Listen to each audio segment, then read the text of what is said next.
សួស្តីអ្នកទាំងអស់គ្នាស្វាគមន៍មកកាន់ការបង្រៀនពីរបៀបនៃការបង្កើតក្រុមជម្រើសបន្ថែមសម្រាប់មនុស្សដើម្បីធ្វើការបង្កើតជាដំបូងលោកអ្នកត្រូវចូលទៅកាន់ Module Setting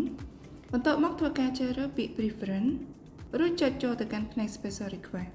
ដើម្បីធ្វើការបង្កើតសូមចុចទៅលើប៊ូតុង Add សម្រាប់ Decode លោកអ្នកអាចធ្វើការបំពេញឬរំលងនៅកម្មវិធីនៅធ្វើការចាប់ Decode ជូនឬស្វ័យប្រវត្តិបំពេញឈ្មោះនៃក្រុមជម្រើសបន្ថែមរបស់លោកអ្នកនៅក្នុងប្រអប់ Description ឬលោកអ្នកអាចធ្វើការបំពេញវាជាភាសាផ្សេងទៀតនៅក្នុងប្រអប់ Second Language នៅផ្នែក Active គឺជាកន្លែងសម្រាប់ធ្វើការកំណត់ឬផ្អាកដំណើរការក្រុមជម្រើសណាមួយនៅផ្នែកខាងក្រោមនេះក៏មានជាមួយនឹងប៊ូតុង Menu សម្រាប់ធ្វើការទាញយកមុខមនុស្សណាមួយដើម្បីធ្វើជាជម្រើសបន្ថែម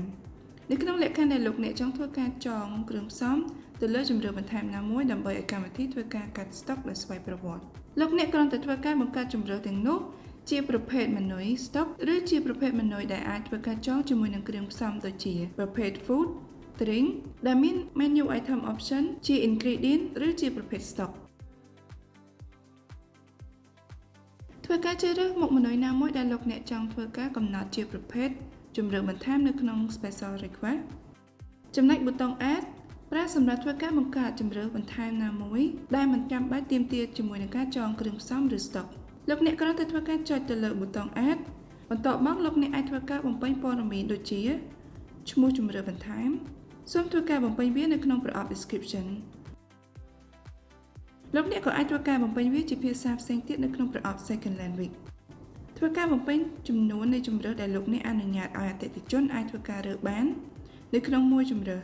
នៅផ្នែក Mark Quantity ផ្នែក Additional Charge គឺជាកន្លែងសម្រាប់ធ្វើការកំណត់តម្លៃសេវាបន្ថែមទៅលើជម្រើសបន្ថែមណាមួយ Tick Multiple នៅក្នុងលក្ខខណ្ឌដែលលោកអ្នកអនុញ្ញាតឲ្យអតិថិជនអាចធ្វើការជ្រើសរើសជម្រើសផ្សេងគ្នានៅក្នុង Special Request តែមួយសម្រាប់បុគ្គលិកតែមួយមុខក្រោយពីធ្វើការកំណត់រួចសូមធ្វើការពិនិត្យព័ត៌មានឡើងវិញរួចចុចទៅលើប៊ូតុង Add ក្រុមជម្រើសដែលបានធ្វើការបង្កើតរួចនឹងធ្វើការបង្ហាញនៅផ្នែក Special Request List លោកអ្នកអាចធ្វើការស្វែងរកឈ្មោះក្រុមជម្រើសបន្ថែមណាមួយដោយបញ្ចូលឈ្មោះក្រុមនោះទៅក្នុងប្រអប់ Search រួចចុចទៅលើប៊ូតុង Search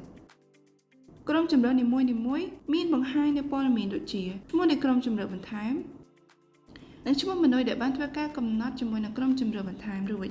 លោកអ្នកក៏អាចធ្វើការកំណត់ក្រុមជម្រើសបន្ថែមមួយទៅកាន់មុខម៉ឺនុយមួយឬច្រើនដោយផ្ទាល់ដោយចុចទៅលើប៊ូតុងនៅផ្នែកនេះរួចធ្វើការជ្រើសរើសប៊ូតុង Add Menu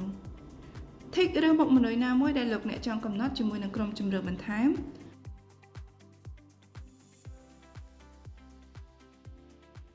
ឬចុចទៅលើប៊ូតុង OK ចុច Double Click ទៅលើ Special Request ណាមួយដែលលោកអ្នកចង់ធ្វើការពិនិត្យមើលការប្រែឬលុបជម្រើសដែលនៅក្នុងក្រុមនោះចុចប៊ូតុងធុងសំរាមនៅពេលដែលលោកអ្នកចង់ធ្វើការលុបជម្រើសនោះចេញឬលោកអ្នកអាចធ្វើការចុចនៅផ្នែកនេះបន្ទាប់មកធ្វើការជ្រើសរើសយកពាក្យ Remove ដើម្បីធ្វើការលុប Special Request ណាមួយចេញ